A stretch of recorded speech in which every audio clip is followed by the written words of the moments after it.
All right, we are now in the interior of 4005P, the 2021 Jayce Jay Flight. Starting up here in the bed area, you do have a window up at the front there. It doesn't open, it's actually a fixed closed window, but it does have a shade on it that you could raise or lower. The two lights above the bed have little push buttons on the lights themselves. The cabinets in the corners of the bed are just for storage. There are some 110 outlets on each side of the bed also. The bed will flip up to gain access to that storage compartment down below if need be. And over in the left corner is going to be your freshwater holding tank. Window over here to the left of the bed is labeled as emergency exit window. If you ever had to get out of emergency, you could pull the red handle on the screen, lift this handle up, pivot it out, and shove the window out to crawl out of the window. The other window over here is just a slider style window. You have your dinette area over here. This will drop down into a bed if need be. You'll actually lift the tabletop off the wall, set it on the little rests here in front of the dinette seats, and then lay the cushions on the top of the table to fill the void of the table. Directly in front of the table, again, another window with a slider style. Lights, for the most part, all the lights will have push button switches in the center of them on the lights. You have storage in your cabinets up above the top up here. There is storage underneath the seat cushions too on the seats. You have a Bluetooth radio here that will play inside or outside. You have the zones here. The zones are what control the speakers, whether you play inside or outside speakers. Smoke alarm up here on the ceiling. You have your television over here, and then a little storage area. Just down below on the countertop here, you have the remotes for the TV and for the radio. Over here, you have your refrigerator. This little cover will flip up. You got two buttons on your refrigerator. The first one to the left over here says on off, pretty self-explanatory. The button over here will actually switch between propane and electric. When the button is depressed in, it's going to be running on auto mode. What auto mode does is it will sense if you're plugged in or not. If you're plugged in, it's going to run on electric. If you're not plugged in, it's going to run on propane. The other button over here, if you let it out, will actually activate the propane and light the refrigerator on its own to run on propane.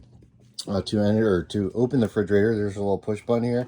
You actually kind of push up and you can open the refrigerator. On the wall up here, you got some 110 outlets. All the outlets in the camper are ground fault outlets, and they're daisy chained together. So you'll notice not every outlet will have the reset buttons like this, but if you ever have an outlet that does not work, look for the ones with the reset buttons to reset. Over here, this little button here, this is for the antenna amplifier. You'll see the little green light come on and off.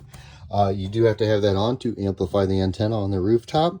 But once you get to where you're going, you could go to menu and do a channel search on your television, and it'll pull in all your local air television channels.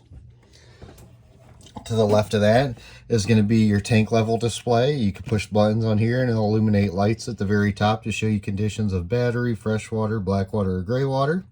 Also down here, you have switches for the water heater on the electric side, water heater on the LP side, and then the water pump. The water pump switch you only have to have on if you're pumping water out of your freshwater tank. If you have your garden hose hooked up, you have the pressure of the garden hose, so you don't need any kind of pump switch. And if you run your water heater on propane, as long as your gas is turned on, once you flip this switch, it'll automatically light the propane for you. Sink's pretty standard, self-explanatory. There's a storage cabinet just down below the sink. You have your microwave, which is pretty standard and self-explanatory. Just below the microwave, you have an exhaust light and a hood light and an exhaust fan. You have a 2-burner cooktop. This is manually light. You'll have to get a little candlestick lighter to light each individual burner. Just down below that is going to be your furnace. Anytime the furnace is running, that will be blowing out hot air. And then down below that is going to be your fuses and breaker box. To the left of that, you're going to have a large storage closet. And then below the storage closet, You're going to have access to the back of the water heater for winterization purposes. It also has a winterization line hooked up here. So if you want to pump antifreeze through your line when it's time to winterize, it's all pre-plumbed for that. Over here, you got a giant closet area. And then over here, this is going to be your bathroom area. It has a front flush toilet, nice size walk-in shower. And then, I mean, really about it. You have a manually crank up vent lid on the ceiling, and then a little skylight up there. And again, these lights will have push buttons in the center of the light. Over here, this is going to be your heater controls. There is a switch right here on the very top that you kind of got to push over to the left to turn it on. And then you have a little slider down here on the very bottom that you'll slide from side to side to actually set your thermostat here on the settings. And then there's a temperature gauge here to tell you where it's at. Air conditioning has the controls on the actual air conditioning unit itself. There are vents that you could open up throughout here, and there are rinsable filters in there also to, you know, rinse out periodically and keep the air clean that goes through it. Over here on the wall, you got one main switch for your LED light strip outside, and then one switch for the interior lights. And then just below that, you have your awning switch. It does have a power awning on it. To the left of the entry door there, you have a little fire extinguisher over there in the corner. And then on your entry door itself, it does have a screen door. And then you have your little red knob down here for like your deadbolt lock on your entry door. And then when the doors, the main door's open, you want the screen door closed, you could slide that little slider over to keep bugs and stuff out. That pretty well concludes my video of this camper. We appreciate your business and hope you enjoy your new camper. Thank you.